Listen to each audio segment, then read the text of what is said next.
Hello नमस्कार साथियों, स्वागत है आप सभी का फिर से एक नई वीडियो के साथ। और जैसा कि आपको पता है कि आज की जो हमारी क्लास है, आज का जो हमारा टॉपिक है वो है शास्त्रीय भाषाओं से संबंधित। जैसा कि आप जानते हैं कि केंद्र सरकार ने कुछ भाषाओं को अभी शास्त्रीय भाषा का दर्जा दिया है, जिसमें से कुछ भाषाएं ऐसी थी जिनको बहुत पहले से शास्त्रीय भाषाओं का दर्जा दिया गया था। कुल मिलाकर के इनकी संख्या 11 हो चुकी है। आइए जानते हैं कि शास्त्रीय भाषा होती क्या है। सबसे पहले हम शास्त्रीय भाषा के बारे में जानेंगे। शुरू करते हैं बिना किसी देरी के कि शास्त्रीय भाषा होती क्या है। चलिए, शास्त्रीय भाषा की बात करें तो देखिए, शास्त्रीय भाषा स्वतंत्र परंपराओं यानी ऐसी परंपराएं जो भारत में प्राचीन काल से चली आ रही हैं, जो स्वतंत्र रूप से अपनाई जा रही हैं, ऐसी परंपराओं यानी स्वतंत्र परंपराओं और समृद्ध साहित्यिक इतिहास। भारत का एक इतिहास है अपना, और वो साहित्यों के माध्यम से लिखा हुआ है। साहित्यिक इतिहास वाली प्राचीन भाषा जो विभिन्न साहित्यिक शैलियों और दार्शनिक ग्रंथों को प्रभावित करती हैं, ऐसी भाषाओं को शास्त्रीय भाषा कहा जाता है। अब शास्त्रीय भाषा का दर्जा किस लिए दिया जाता है, क्यों दिया जाता है, और क्या ऐसी कंडीशन होनी चाहिए कि उस भाषा को शास्त्रीय भाषा का दर्जा दिया जाता है। देखिए, शास्त्रीय भाषा का दर्जा जो दिया जाता है वो उस भाषा को दिया जाता है जिस भाषा का प्राचीन यानी उच्च प्राचीन संस्कृति से कोई संबंध होता है, और उस भाषा में कोई प्राचीन ग्रंथ लिखा गया हो और वो ग्रंथ लगभग कम से कम 1500 या 2000 वर्ष पुराना हो, तो ऐसी भाषाओं को शास्त्रीय भाषा का दर्जा दिया जाता है। अब शास्त्रीय भाषा का दर्जा कौन देता है, तो पीआईबी ये शास्त्रीय भाषा का दर्जा देती है। आइए जानते हैं कि शास्त्रीय भाषा कौन कौन सी है। तो देखिए, वर्तमान में शास्त्रीय भाषाओं की संख्या 11 है, जिनमें से ठीक है 6 पहले थी, 2014 तक 6 भाषाएं थी। वर्तमान में 2024 में 5 भाषाओं को और जोड़ा गया है। अभी हाल ही में अभी 5-6 दिन पहले की बात है। तो 5 भाषाओं को शास्त्रीय भाषा का दर्जा दिया गया है। तो 6 और 5 कुल कितने हो गए, 11 हो गई। आइए देखते हैं कि कौन कौन सी शास्त्रीय भाषाएं हैं। तो सबसे पहले 2004 में शास्त्रीय भाषा का दर्जा जिस भाषा को दिया गया था, उस भाषा का नाम था तमिल भाषा। तमिल भाषा को 2004 में शास्त्रीय भाषा का दर्जा दिया गया था।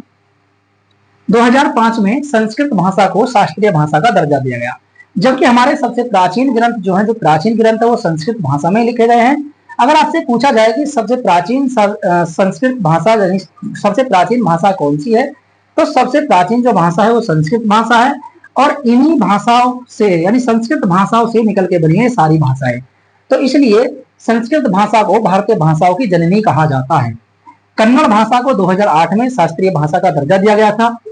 तेलुगु भाषा को 2008 में शास्त्रीय भाषा का दर्जा दिया गया था। मलयालम भाषा को 2013 में शास्त्रीय भाषा का दर्जा दिया गया था। और ओडिया यानी ओडिया 2014 में इसे शास्त्रीय भाषा का दर्जा दिया गया था।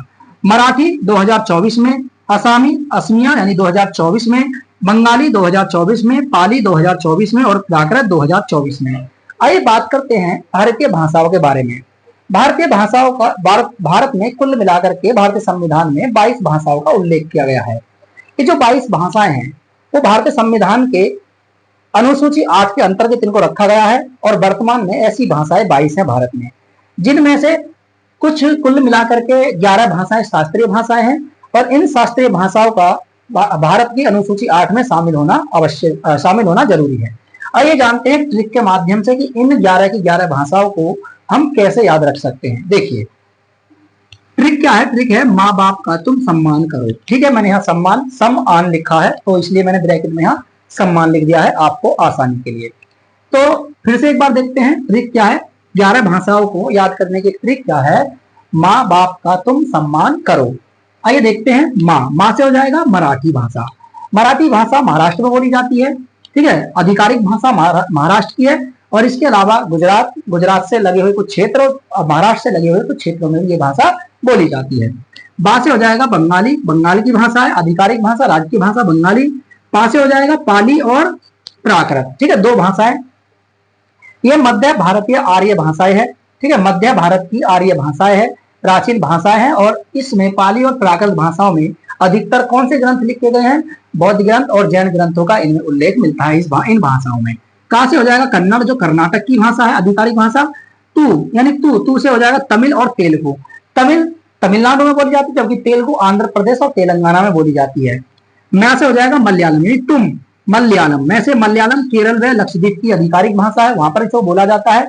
इसके साथ साथ सम से हो जाएगा संस्कृत, आन से हो जाएगा सम आन, आन से हो जाएगा आसामी, असम में बोली जाती है। संस्कृत यूके और हिमाचल की एक भाषा है, राजकीय भाषा नहीं है, लेकिन यहाँ पर इसको कह सकते हैं कि संस्कृत जो भाषा है वो ज्यादातर मुख्य तौर पर उत्तराखंड और हिमाचल प्रदेश। ठीक है, कर ओ, देखिए करो, करो से मतलब इसमें ओ आ रहा है, ओ से मतलब हो जाएगा ओडिशा, यानी ओ यहाँ पे दिया है, और ओडिशा की भाषा है ओडिया भाषा।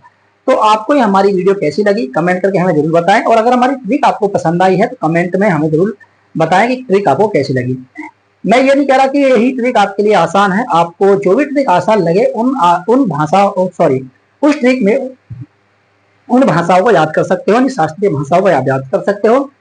इस वीडियो को एक दो बार जरूर देखें, जिससे कि आपके एक ही बार में सारी चीजें याद हो जाएं, क्योंकि शास्त्रीय भाषाएं हैं और शास्त्रीय भाषाओं से संबंधित एक क्वेश्चन आपसे पूछ लिया जाएगा। करंट अफेयर का क्वेश्चन भी है, करंट के साथ साथ स्टडी जीके का क्वेश्चन भी बन चुका है, और इसके साथ साथ भारतीय ग्रंथों से भी क्वेश्चन जुड़ चुका है। चलिए आज की क्लास में सिर्फ इतना ही, फिर मुलाकात करेंगे आपसे नेक्स्ट क्लास में और एक नई ट्रिक के साथ, एक नए अंदाज, एक नए जोश के साथ। तो आज के लिए इतना ही, मिलते हैं नेक्स्ट टाइम। नमस्कार, धन्यवाद।